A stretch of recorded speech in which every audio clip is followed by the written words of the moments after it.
ब्रह्म मुहूर्ते चोत्थाय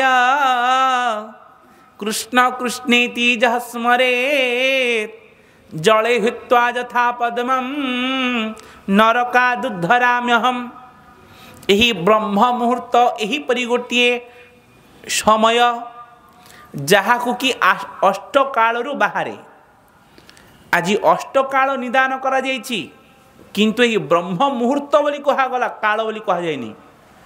कहीं अष्ट मुहूर्त अष्ट काल आज काल जम अच्छा केतबेले नहीं जीव किंतु ब्रह्म मुहूर्त स्वयं ब्रह्म बसिଛନ୍ତି।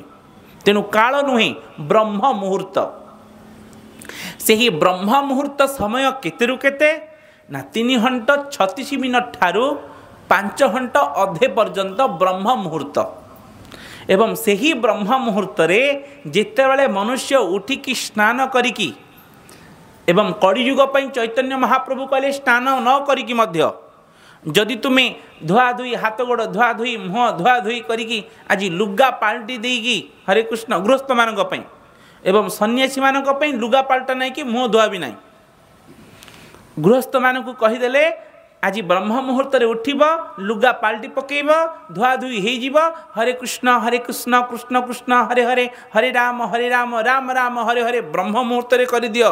आज ब्रह्म मुहूर्त चोत्थाय कृष्ण कृष्णेति जः स्मरेत् जले हुत्वा यथा पद्मं नरकादुद्धराम्यहम्। ज्यों परी हरे कृष्ण हरिवल पद्म आज जल भितर अच्छी एवं उपरकू जोपरी बाहरी पड़ुछि ठीक से परी यही संसार नरक तुम्हें अच आज से ही उपरकू पलैब गोलोक वैकुंठ निकट को